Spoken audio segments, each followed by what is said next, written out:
This would be a good time to ingest some extra caffeine. Late night adventures on the gridiron, and we all know anything can happen when you kick off after dark. Aloha from Honolulu and home of the Hawaii Rainbow Warriors. That's where the offense will set up shop. The Yellow Jackets offense will have its first possession of the game. They've got to throw the football, but we can't turn it over. Jesse, those are the critical mistakes. More games are lost than won, and last week, too many turnovers for this quarterback. Looking to fire. Unloads to the right. A strike downfield. Touchdown, Yellow Jackets! He got a step and just dusted the field. Quarterback's abilities to read the field is huge, and also the anticipation, the timing. All they need is a field goal to make it a two-score game, but they are going for the sneak. Gets it done.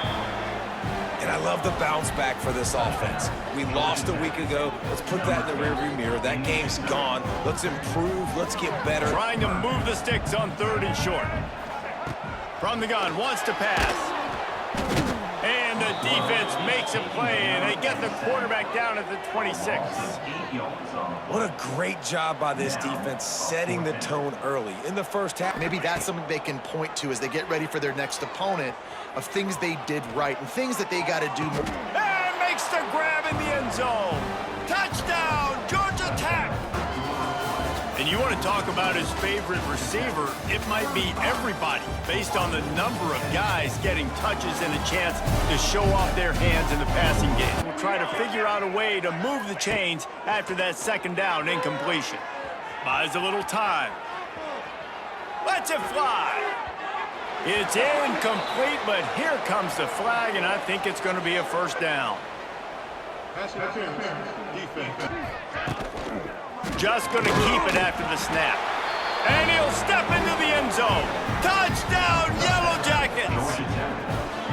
They get a big win here and start the season on a positive note. You got to love that as the players. You come out, you have so much anticipation coming into the season, finally getting ready to play in front of a live audience. You're able to come out and execute, get this win under your belt. David, couldn't be a better way to start the year. Some would call it swag, some call it cockiness, some would call it being a diva. But when you're good, it's not bragging. And elite wide receivers and the confidence they exude often permeates an entire team, and we're going to see a couple of examples of that in this one. Welcome to venerable Bobby Dodd Stadium in Atlanta, Georgia, home of the rambling wreck of Georgia Tech. As we'll see the number 4 team in the country, so Georgia Tech's offense will have the football first. There are always butterflies to start a game, but when you have a rivalry like this, out. To the air on 2nd down. Quick completion on the out route. There he goes! To get off to a fast start, right? They've got to come out here in their first conference game in ACC play and put it all together. Back to throw, it's King. Now he's going to break the pocket. Lets it fly. Lost, the defense is wide open. And the catch and run into the end zone. Touchdown, Georgia Tech. How about that first drive by the offense? Usually script the first 10 plays. Well, I had one extra. It only took 9. Great job moving down the field, stringing plays that look like other plays together, and getting this opening drive touchdown.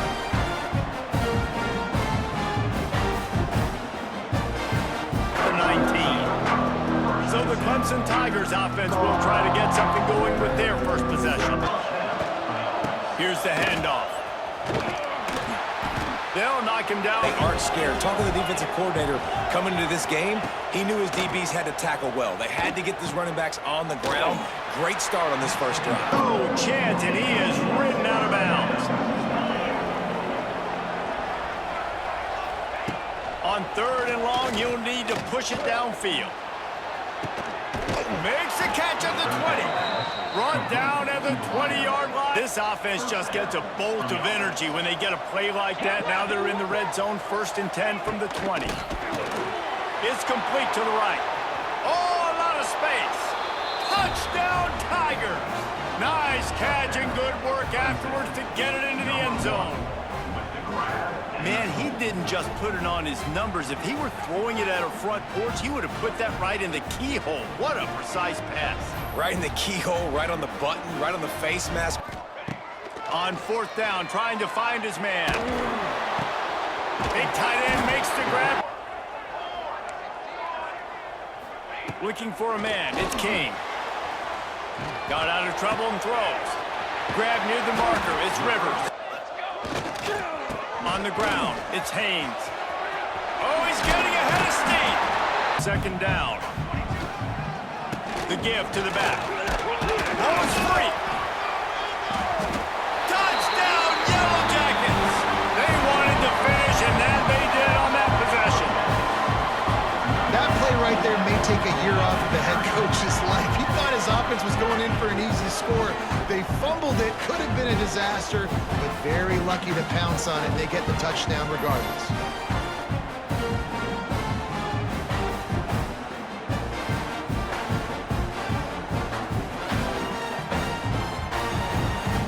Comes the two-point try.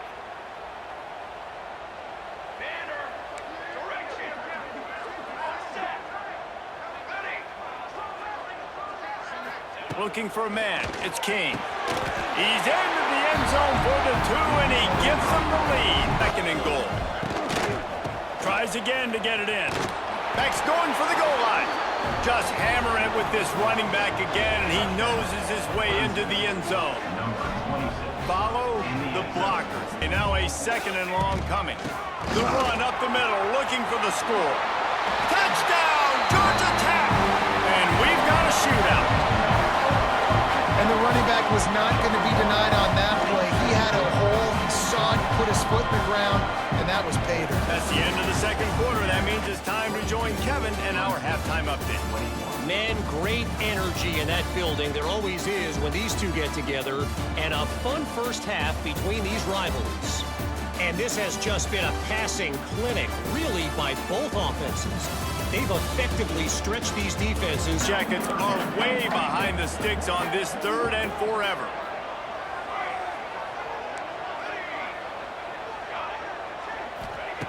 He's looking downfield to throw. Got it in the middle. It's Rutherford. They make the stop at the 26. They'll go to work in the air on second down. Makes the catch. And he will score. First. Perhaps emboldened by converting a fourth down earlier in the game, they'll try a second time. He'll try to throw and pick up the first down. And it's incomplete. The long pass downfield they couldn't hook up. Back in motion, try to clear the picture. Looking to throw, it's Klubnik. Quickly out on the screen to the wide receiver. Touchdown, Clemson! And they take it in for 6 more points. No step back in week 3. They have been sharp. There's nothing greater than a rivalry game unless you lose it. And in that case, there is nothing more miserable. I agree, Reese. And that's why rivalry games are so great, because you take the stats and you take the rankings and you take the records and you throw it all out the window. There's always tremendous effort and passion when we see these rivalry games. We certainly saw it today. And David, for this losing team, this one's going to sting for a while. It does, but it's so strange because I always feel the same way. I'm like, there's no chance that they have a chance to upset them. But then you go, it's a rivalry game. The vitriol, the hate, it's already there. And so it means so much in sports. Who's motivated for these games?